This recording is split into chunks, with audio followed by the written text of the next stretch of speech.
Marriage is a contract not to be entered into lightly, but thoughtfully and with deep realization of the obligations and responsibilities. Marriage is the moment where two hearts and souls are joined together for eternity. And forsaking all others, be faithful unto him as long as you both shall live. I do. John, will you have this woman to be your wife, to live together with in the covenant of marriage? Will you love her, comfort her, honor and keep her, in sickness and in health, and in forsaking all others, be faithful to her as long as you both shall live? I do. Jean, I give you this ring. Jean, I give you this ring As a token of my abiding love. as a token of my abiding love And a pledge to be always faithful. and a pledge to always be faithful.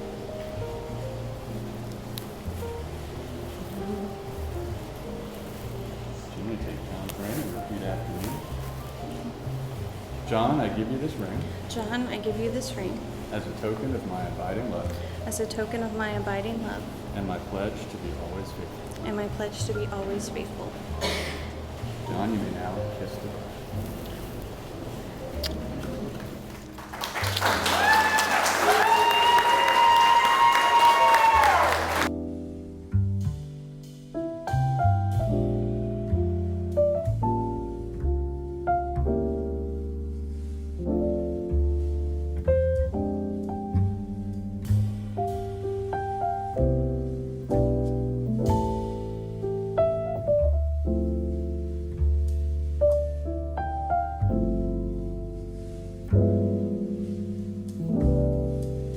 Throughout the years, we have laughed, cried, celebrated, and supported each other through many moments.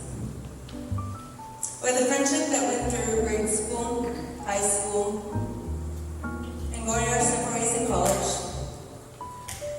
to marriage and babies, the three of us have shared countless memories together.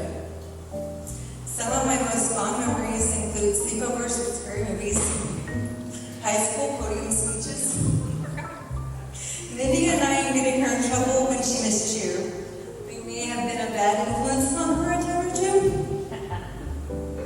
Sand dune trips, to most recently helping her choose the most perfect wedding dress. I smile as I think of so many other times that we have shared together. And then came Johnny. When I first saw them together, I knew something was different. I'd never seen so radiant, so full of joy and love. Johnny, thank you for making my friends so incredibly happy. I know you will cherish and love her voice.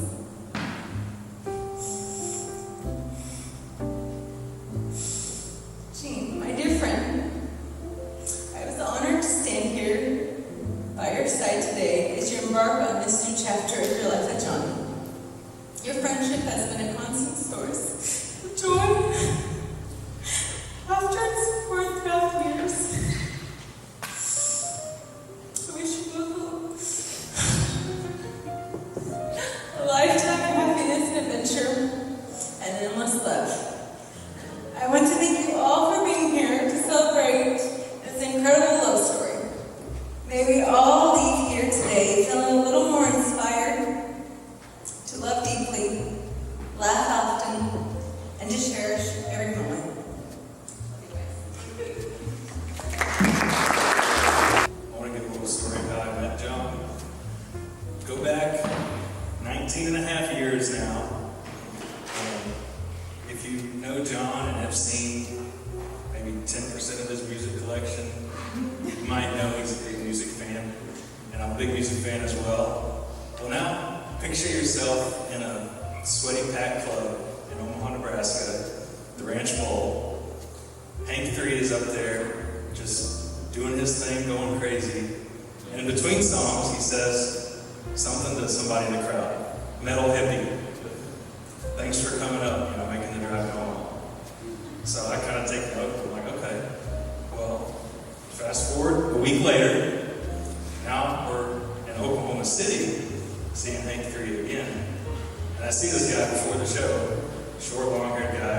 And I was like, man, that looks like a guy from Omaha. That's weird, I was there, he was there, so I started talking to him, and sure enough, it was him that was up in Omaha. And we got to talking, and it's like, man, we're both from Kansas City. It's weird, we're driving 4 or 5 hours to concerts, run into each other, so we exchanged emails, because I don't think texting was a thing at the time, so we're emailing and going to shows all over the place. I think I probably drove 95% of the time, John, but he printed the MapQuest directions. It was always the navigator. So it wasn't long before we figured out it wasn't just Hank 3 we liked. It was a lot of all kinds of music we had overlapping. And yeah, here we are now, hundreds of shows later, thousands upon thousands of miles traveled. Well, enough about me and John. Now, go back about 9 years when Gene and John started dating. And I immediately noticed the difference in him. He's happier, more confident, focused. It just seems more purposeful. And I really think between the two of them, they complement each other so well, and they bring out the best in each other. And so I'm just really glad to be here and wish you guys the best. When it comes to my own childhood and memories with my Aunt Jean, I can't recall very many events that she's missed. She went to every musical program, every theater performance, nearly every sports game, and of course our larger events such as academic awards and graduations. My Aunt Jean took me to my very first concert, Miley Cyrus for those who care, my very first Chiefs game, and was the first person to really teach me about the basics of makeup, and of course, all about boys. She was the first person, after my sister, that I talked to about new relationships. And when those ended, she reminded me that boys are dumb, and no one will ever deserve me anyways. And often, I wondered where my beautiful, smart, kind, generous, and incredibly selfless aunt was still without her Prince Charming. My aunt is a relatively private person, and she rarely shared information about her dating life and relationships until it got to be pretty serious. I saw his connection with my aunt. I clearly remember knowing that this was the man for her. I know that we've all waited fairly impatiently at fun events, holiday gatherings, and restaurant outings, watching every paper straw ring slide onto my aunt's finger for someone just as humble, patient, and kind who would give her just as much dedication, love, and grace that Jean has given everyone else thus far.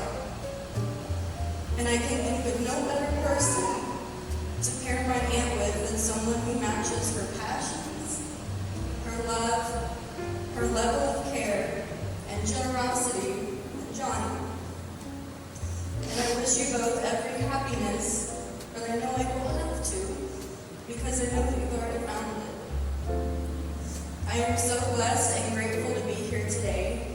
Thank you so much for including me in what is undoubtedly